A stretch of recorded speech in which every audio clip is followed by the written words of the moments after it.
External affairs minister Jaishankar साहब, भारत के विदेश मंत्री, उन्होंने बोला कि इंडिया से बात करोगे, इंडिया से दोस्ती रखोगे तो फायदे में रहोगे, और दोस्ती नहीं रखोगे तो नुकसान होगा। ये बात उन्होंने बोली पाकिस्तान के लिए। ये भी बोला कि पाकिस्तान में एक मिलिट्री गवर्नमेंट है, आर्मी की गवर्नमेंट का मतलब आर्मी इंडिया को दुश्मन परसीव करती है, और दुश्मन परसीव करती है तो एक नफरत इनहेरेंट होती है, वो नफरत होनी लाजमी है।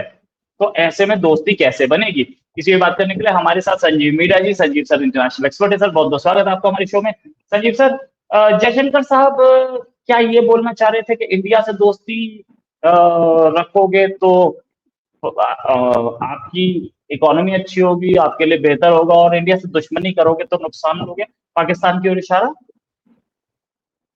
ये सिर्फ पाकिस्तान के ऊपर इशारा नहीं, ये लगभग लगभग पूरी दुनिया पे एक स्टेटमेंट है, मतलब देखा जाएगा इसको। और जयशंकर जी आप आज की डेट में कोई भी स्टेटमेंट देते हैं तो उसका सिर्फ जो रोल जो है सिर्फ पाकिस्तान तक सीमित नहीं रहता, उसको पूरी दुनिया देखती है। और बहुत बहुत बारीकी से देखती है कि जयशंकर जो है बहुत कम लफ्जों में चीजों को समझाने की हिम्मत रखते हैं और बहुत क्लियर कट बात करते हैं। तो उन्होंने एक फोरम पे ऊपर ये सारी बातचीत करी, तो उनसे जब सवाल करा गया कि भैया आज आप कैसे देखते हो पूरी दुनिया को, या भारत को पूरी दुनिया किस प्रकार से देखती है, तो उसके लिए उन्होंने जवाब दिया कि अगर भारत के साथ एक ट्रबल फ्री रिलेशन रखना है तो जितने भी नेबरिंग कंट्रीज हैं उनको भारत पे भरोसा रखना पड़ेगा, उनको भारत के साथ दोस्ताना एक मतलब एक स्वभाव रखना पड़ेगा। और इसी से जो है कि हमारे जो टाइज है उन कंट्रीज के साथ एक लॉन्ग टर्म पार्टनरशिप के हिसाब से चलेंगे, जो कि म्यूचुअल इंटरेस्ट पे, म्यूचुअल बेनिफिट पे बेस्ड रहेंगे। तो इससे फर्क नहीं पड़ता है वो कंट्री कितनी गरीब है या कितना उसमें रिसोर्सेज कम है। तो अगर आप भारत के साथ मिलकर चलेगी तो भारत उनकी पूरी मदद भी करेगा उनके साथ, और उनकी आर्थिक स्थिति को इंप्रूव करने में पूरी सहायता भी करेगा। तो जब ये सवाल उठा कि पाकिस्तान को आप किस नजरिए से देखते हो, तो उनका मानना यह था कि पाकिस्तान ना एक एक्सेप्शनल कंट्री है। एक्सेप्शनल उन्होंने अच्छेपन से नहीं कहा, उन्होंने एक उन पे तंज कसने की कोशिश करी पाकिस्तान पे कि भाई ये एक इस प्रकार की कंट्री है जिसको समझना आसान नहीं है। बोलते जी पाकिस्तान की जो मिलिट्री पावर है, जो उनकी स्टैब्लिशमेंट है, उन्होंने अपने देश में हमेशा से एक इस टाइप का भावना बना के रखी है कि हिंदू जो है वो एक दुश्मन कौम है, एक काफिर है, और हिंदू जो है पाकिस्तान का कभी भी दोस्ताना अंदाज नहीं हो सकता। ये हमारा, इसके साथ हमारा कॉन्फ्लिक्ट बना रहेगा। उसी वजह से उन्होंने भारत के खिलाफ, जब से दोनों देश आजाद, मतलब पाकिस्तान आजाद हुआ भारत से या अलग देश बने कट के जो बने हैं, तो तब से ही भारत के खिलाफ एक हॉस्टिलिटी का एनवायरनमेंट रखा है, टेररिज्म को साथ दिया है। उन्होंने भारत के अंदर बहुत सारी टेररिस्ट एक्टिविटीज कराई हैं, और गड़बड़ी फैलाने की कोई ऐसा मौका नहीं छोड़ा जब भारत के अंदर उसने गड़बड़ी नहीं फैलाई। तो बोले कि जब इस प्रकार का भारत, उनका एस्टेब्लिशमेंट का या आर्मी का जो वहां का रुख है, तो ऐसी जगह पे हम उनसे किस किस तरीके से बात करें? हमारी बात उनसे दोस्ताना अंदाज में तो हो नहीं सकती। जाहिर है जब वो हमारे साथ एक गलत तरीके से पेश आएंगे तो हमारा भी सवाल, हमारा जो जो हमारा जो एक्शन होगा या हमारा रिएक्शन होगा वो भी उसी तरीके से होगा कि हम भी उनको नहीं सहेंगे, और उनके गलत गलत चीजों का हम उन पे हमेशा मुंह तोड़ जवाब देने की कोशिश करेंगे। मतलब जब तक पाकिस्तान अपना ये रुख नहीं बदलता है तो तब तक हमारा उनके साथ किसी भी तरीके से एक दोस्ताना अंदाज की तरफ से बढ़ चढ़ के आगे बढ़ना संभव नहीं है। तो इसके बाद में जयशंकर जी से पूछे कि ग्लोबल पावर किस तरीके से आज की डेट में बटी हुई है, आप यूएस को किस तरीके से देखते हो, चाइना को किस तरीके से देखते हो, और आपका कैसा क्या क्या क्या मानना है कि इन दोनों कंट्रीज से किस तरीके से आगे बढ़ा जा सकता है? तो उनका ये मानना है कि अमेरिका जो है एक बड़ी ही अनप्रिडिक्टेबल तरीके से रिजीम जो चल रही है डोनाल्ड ट्रंप की, बड़ी अनप्रिडिक्टेबल है। और उसके बावजूद भी, क्योंकि डोनाल्ड ट्रंप का कुछ पता नहीं रहता, कभी सुबह जो बात करते हैं शाम तक उस बात से पलट जाते हैं, और फिर अगले दिन सुबह फिर कोई नई बात कर देते हैं, कोई नई बात छेड़ के बैठ जाता है। अगर अभी वो किसी चीज पे हमारे साथ, तो वो उनका राजीनामा हो रखा है, अगले दिन बोल देंगे नहीं मुझे उसको चीज को फिर से रिविजिट करना है, मैं फिर से देखना चाहता हूँ कि इसके अंदर कोई बात तो नहीं रह गई है। तो कुछ ना कुछ वो वहां से बड़ी अनप्रिडिक्टेबिलिटी सी रहती है। मतलब मगर इसके बावजूद भी जो भारत के इंस्टीट्यूशंस हैं, जो यूएसए के इंस्टीट्यूशंस हैं, वो आपस में तालमेल बना के चलने की पूरी कोशिश कर रहे हैं, ताकि एक एक जो रिलेशनशिप है वो स्टेबिलिटी के साथ चले, चाहे टॉप लेवल पे कुछ भी बातचीत होती रहे। जब उनसे चाइना के बारे में पूछा गया तो उन्होंने कहा कि चाइना भारत के लिए एक बहुत बड़ा थ्रेट है, और जो प्रीवियस गवर्नमेंट्स थी उन्होंने इस चीज पे बिल्कुल भी ध्यान नहीं दिया कि बॉर्डर बॉर्डर पे भी उनके हमारे जो इंफ्रास्ट्रक्चर्स हैं वो प्रॉपर तरीके से बिल्ड होने चाहिए। उन्होंने कहा कि 2020 में जब गलवान वैली में भारत और चाइना के सोल्जर्स का आपस में क्लैश हुआ, तो उसके बाद में गवर्नमेंट ने रियलाइज करा कि नहीं, हमें अपने बॉर्डर एरियाज को भी बहुत बहुत वहां पे सड़कें वगैरह हैं, या वहां पे डिफेंस सिस्टम्स हैं, या वहां पे जो टोटल इंफ्रास्ट्रक्चर है जो उसको हमें ठीक करना पड़ेगा।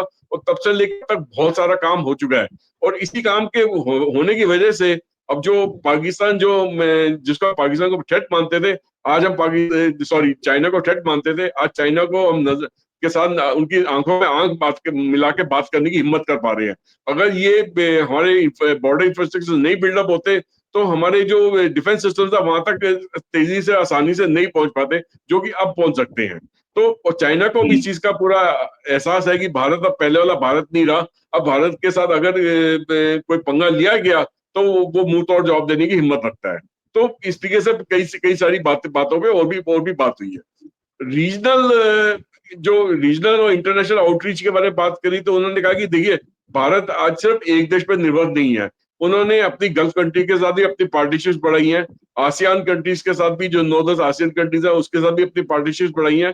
इंडो पैसिफिक में मोदी जी की लीडरशिप में कई जगह पे और कई ट्रेड रिलेशंस बढ़े हैं, 1-to-1 human to human contact बढ़ा है, कल्चरल एक्सचेंज बढ़े हैं। तो इससे बहुत ज्यादा फायदा हुआ है। पता है, भारत सिर्फ यही काम नहीं कर रहा, वो अपने नागरिकों का भी पूरा ख्याल रख रहा है। जो दूसरे देश पे अगर किसी कॉन्फ्लिक्ट जोन में फंस जाते हैं तो वहां से निकालने में उनकी पूरी पूरी हिम्मत कर रहा है। बोलते जब रशिया यूक्रेन की वॉर शुरू हुई तो इंडियन स्टूडेंट्स बहुत सारे भारी मात्रा में वहां पे फंस गए थे। उस वक्त इन्होंने ऑपरेशन गंगा करके एक एक स्टूडेंट को वहां से निकाल के भारत लेके आए। बोलते अब जैसे इसराइल और ईरान का कॉन्फ्लिक्ट चल रहा है, तो ऑपरेशन सिंधु के तहत भारत जो है ईरान में जितने भारतीय हैं, चाहे वो किसी भी मजहब के क्यों ना हो, उनको एक एक करके धीरे धीरे करके यहाँ पे भारत वापस लाया जा रहा है, या आसपास की दूसरी कंट्रीज में उनको भेजा जा रहा है, फिर ताकि वहां से उनको बाई एयर भारत लाया जाए।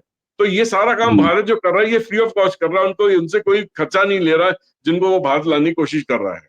तो जब उनसे जयशंकर जी से बात हुई कि अगर अगर नेबरहुड में अगर रिजीम चेंज की बात होती है, चाहे वो ईरान का है या पाकिस्तान का है, तो उस टाइम पे आप कैसे देखते हैं? तो उन्होंने बोला कि देखिए, हमने हमने जो चाहे ईरान के साथ भी अपने बहुत अच्छे दोस्ताना संबंध बनाए रखे, अगर कल को रिजीम चेंज होता है तो जो भी नई गवर्नमेंट आएगी तो हम उसके साथ भी दोस्ताना संबंध बनाएंगे।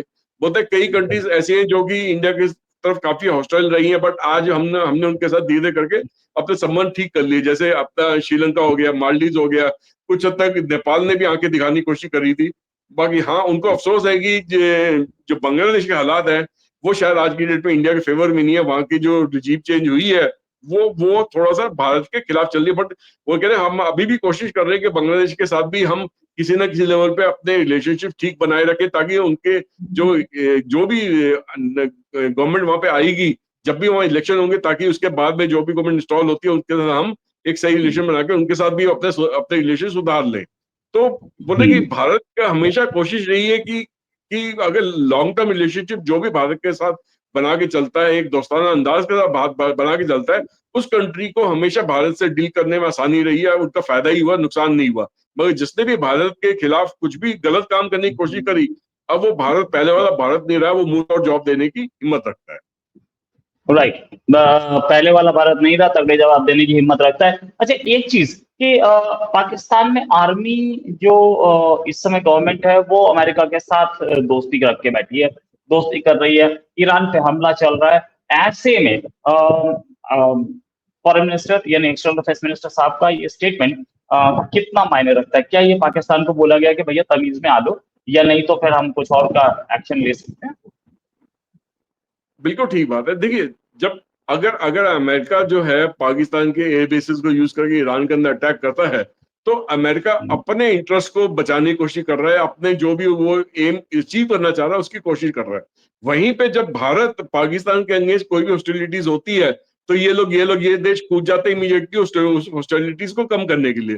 तो ये जो बेसिकली जो बातचीत जयशंकर जी ने बोली है, वो बेसिकली पाकिस्तान की तरफ भी इशारा है कि अगर तुम अपने यहाँ पे अपनी सरजमीन से अमेरिका को अगर बेसिस इस्तेमाल करने के लिए देते हैं, दैट मीन्स वो आप अपने ही उसके खिलाफ में जा रहे हैं, मतलब अपने ही बातचीत के खिलाफ जा रहे हैं कि एक तरह से आप ईरान को कहते हैं, ईरान वॉर शुरू होने से पहले ईरान को कहते हैं कि हम आपके साथ में हैं, तो इमीडिएटली आपके जो आर्मी चीफ है उसको अमेरिका बुला दिया जाता है, इमीडिएटली वो अपना रुख बदल देते हैं, इमीडिएटली वो उनके साथ एक कॉन्ट्रैक्ट कर लेते हैं कि जिसमें अपने बेसिस को अपने 2-4 बेसिस को अमेरिकन आर्मी को दे देंगे, जिसको यूज करके ईरान पे अटैक कर सकते हैं।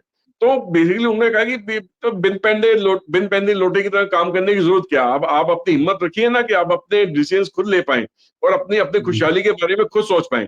जिस दिन पाकिस्तान अपनी खुशहाली के बारे में खुद सोच पाएगा, अपने लोगों के बारे में खुद सोच पाएगा और वो भारत के खिलाफ हॉस्टिलिटी का जो रुख है वो अगर रोक देता है, उसमें बदलाव लेके आता है, टेररिज्म का रुख जो खत्म कर देता है, तब उस दिन भारत उनके साथ एक कंधे से कंधा मिला के उनको भी उनकी जो हालत खराब है उनकी इकोनॉमी को, उसको वापस उठाने में मदद कर सकता है।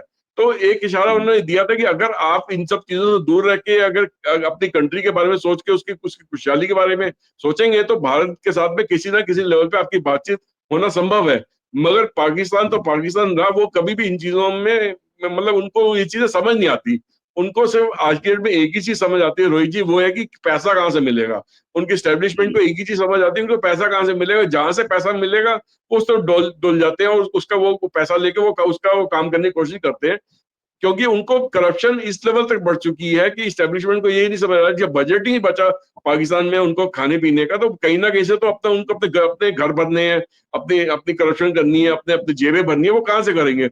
वो भरने का आसान तरीका यही है कि किसी दूसरे मुल्क से पैसा पकड़ लो और वो थोड़ा बहुत उनका काम कर लो, बाकी भूल जाओ कि वो पैसा वापस तो होना देना नहीं है, क्योंकि उसका कोई रिकॉर्ड नहीं होता, उसका कोई किसी किस्म का कोई लेन देन का हिसाब किताब नहीं होता कि इसके बदले में अगर आपने 50% काम भी करके दे दिया तो पैसा तो आपने पकड़ लिया ना, पैसा तो वापस होना नहीं है। वो तो वो करप्शन के जरिए पैसा वो उनके अपने मंसूबे पूरे करने का काम आ जाता है। राइट, उनके मंसूबे पूरे करने का काम आ जाए। Thanks a lot Sanjeev ji for joining sir, उम्मीद है जल्दी डिस्कशन और करेंगे। अभी के लिए नमस्कार, धन्यवाद, जय हिंद।